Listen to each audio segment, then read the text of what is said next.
Previously on Rise Shine TV. And now, as you can see behind me, pila lang kayo, pakita niyo lang yung passport niyo and yung boarding pass niyo. Makakakuha kayo ng... Hello! Good morning! So ayan, nakagayak na naman kami at maglalakwatsa. Pero before that, we're going down first to have our breakfast. And then siguro after breakfast, saka na kami gagala para may energy. Alright!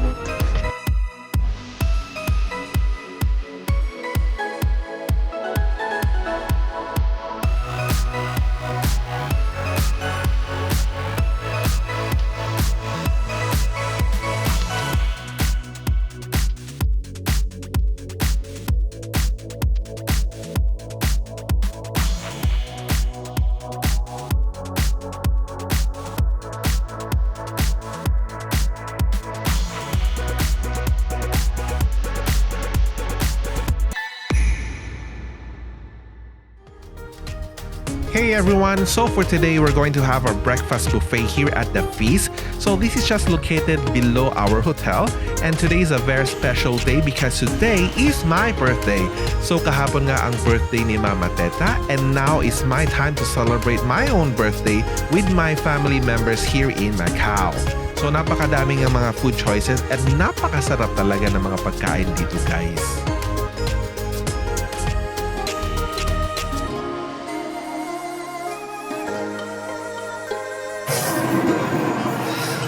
Then dito sa Macau, maagang paso kasi meron na silang ham. Diba sa atin, sa Pilipinas, pag paso, fiesta ham. So masarap yung pagkain, sobrang dami ng choices for breakfast. So sulit.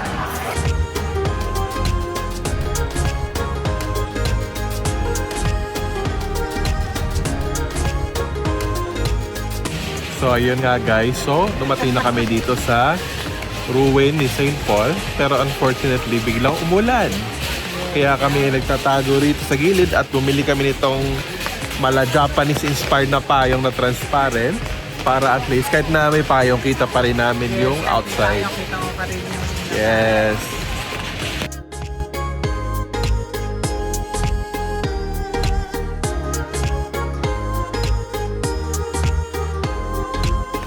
Ah, very nice.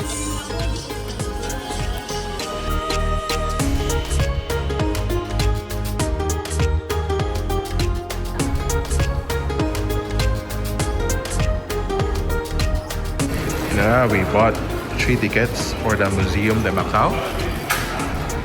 So the price of the tickets is 15 Macau dollar. So if you don't have any Macau dollar, you can actually use a Hong Kong dollar.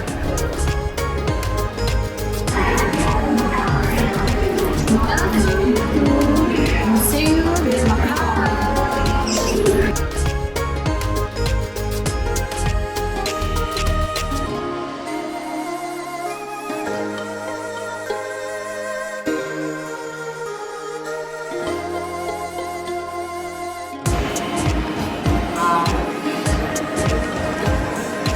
Iba talaga dito nung pag ikakasal ka, di ba? Diyan ka ikakahon ka. Tapos bubuhatin ka ng mga mga tao. So kung gagawin natin yan sa modern time ngayon, isipin nyo, ganitong size sa akin ang ikakasal. Tapos ang magbubuhatin mga groomsmen.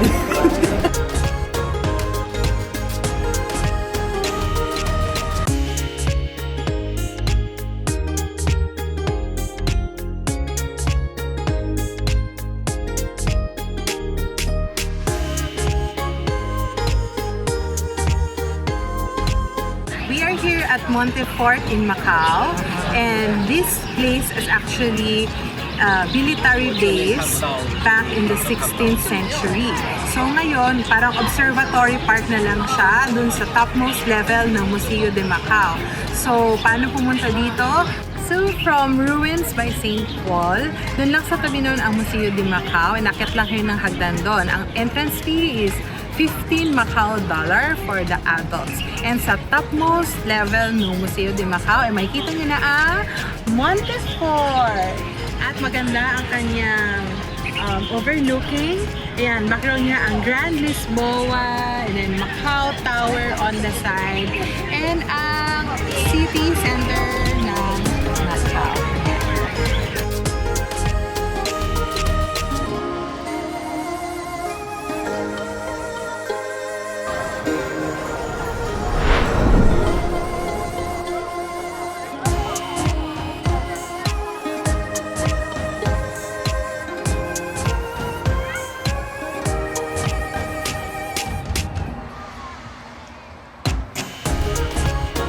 Behind me is the ruins of St. Paul. This was the largest or one of the largest Catholic church in Asia back in the 16th century. But on the 18th century, it was destroyed by fire during a typhoon. So now it just remained as a UNESCO here in Macau. So a lot of tourists come here to take a good photograph of this old church. Ayun nga guys, so nakatapos lang namin mag-picture. So naglalakad kami papunta sa Senado Square naman.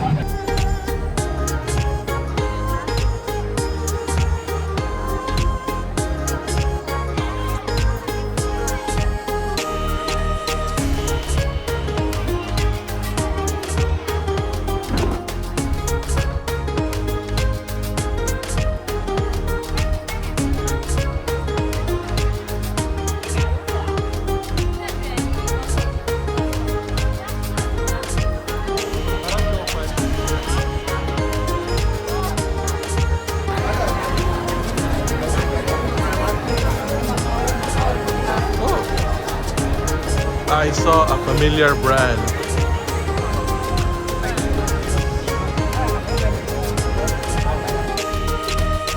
We are here at Senado Square, dito pa din sa Macau. This place is a UNESCO World Heritage. So basically, parang ano lang siya, parang triangular ba or elongated shopping district dito sa Macau. So nakikita nyo, ang daming tao kasi may mga kainan, may mga shops, may mga talagang magsha-shopping ka dito. So para siyang plaza, guys.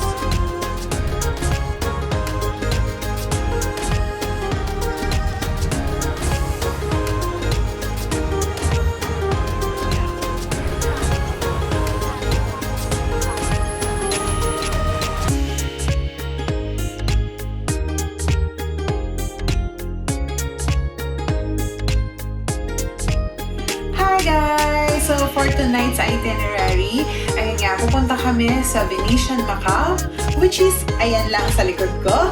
Sasakay kami ng gondola, which is na-purchase namin yung ticket sa Klook. So, si Rai yung nag-buy ng ticket. And then, after that, sasakay kami ng Sky Cab para doon sa 360 degrees ng musical fountain sa Wind Palace. So, then, siguro, doon na lang namin iisipin kung saan kami magdi-dinner, either sa Venetian Macau or doon sa Wind Palace. So, let's see later. Bye! Birthday na ni Rai! Birthday na ni Rai! Birthday na ni Rai! Birthday ni Rai! Ngayon! Get out!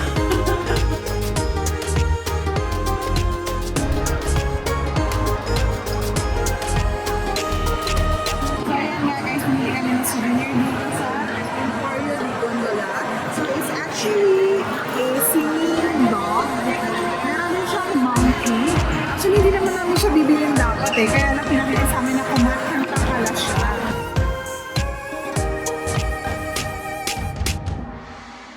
Ayun nga guys, so we are now riding the gondola. And apat kami dito sa boat. So may +1. Kasi maximum ng boat is 4. So pag may medyo kulang, so lilipat siya dito. Ayan. So tour namin kayo sa boat ride.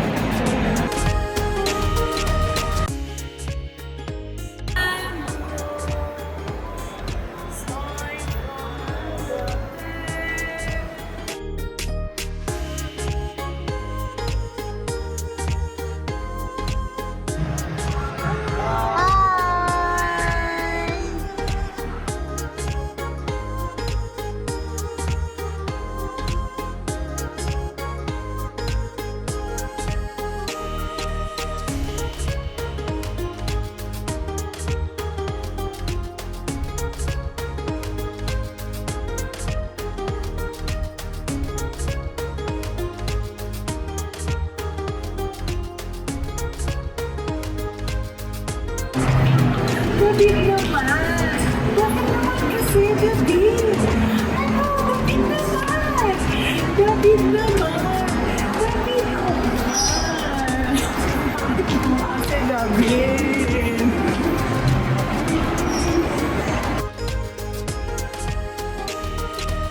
Ngayon, tatawid kami doon sa Wind Palace at may tumulong sa amin ng direction. Si Kuya. Ano pangalan mo, Kuya? Brad. Si Kuya Brad. Medyo matagal na rin siya dito sa Macau and super, hinelp niya kami ng way papunta sa Wind Palace. Di ba, Bubu?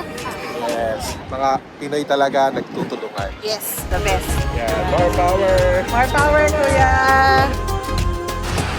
Finally, nandito na rin tayo sa Wind Palace. So, kung nakikita nyo behind me, tingnan nga ang ating mga sky cab. Sasakay tayo dyan at iikot tayo 360 degrees para makita natin ang musical fountain. Tara!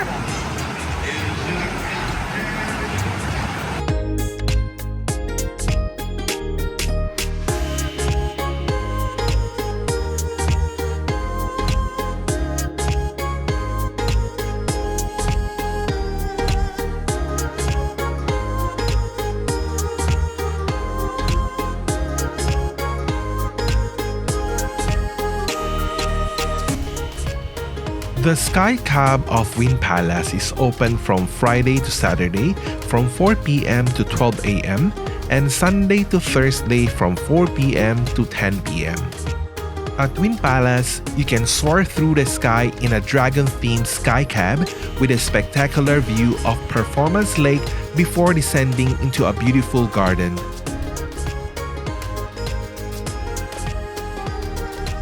Finally guys, more than half na kami ng video. Medyo malaki. Kalahati na. More than naman. Konti, kalahati. Naka 60%. 40% pa lang.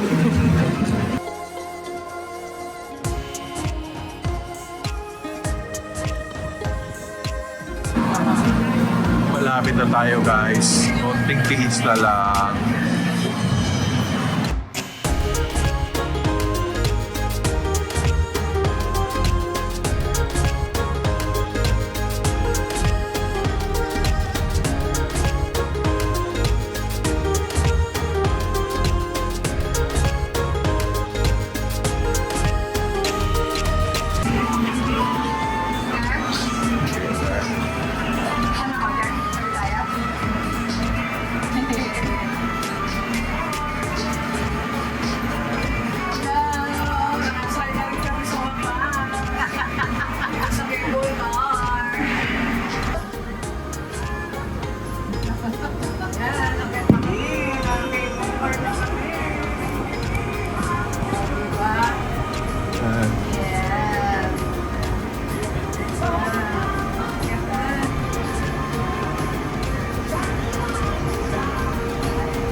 Ready na ba kayo sa pang-ikot? Sa pang-ikot?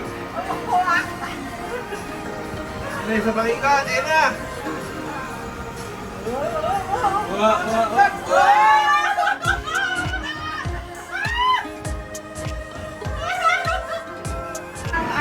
Yung roller coaster na yung parang biglang gaganon. No? Yeah. Sabi na lang dahan-dahan siya. So as you can see here, Oh my God. this is the fountain, guys. So nice.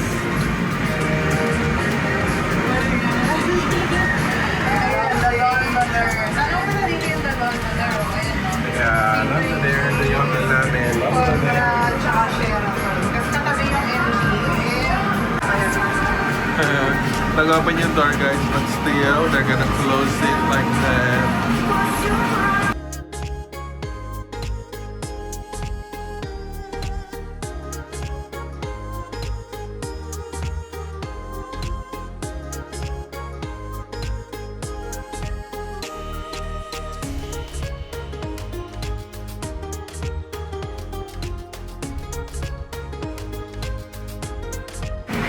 Punta namin kaso pababa na kami guys.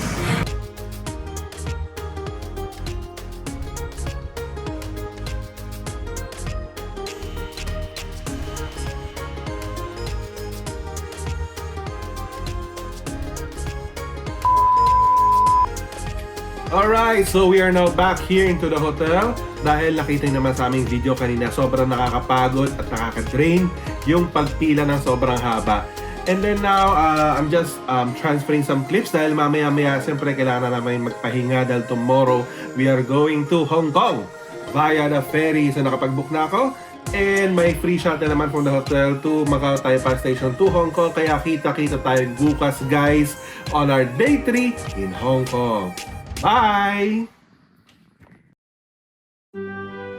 See you on the next vlog!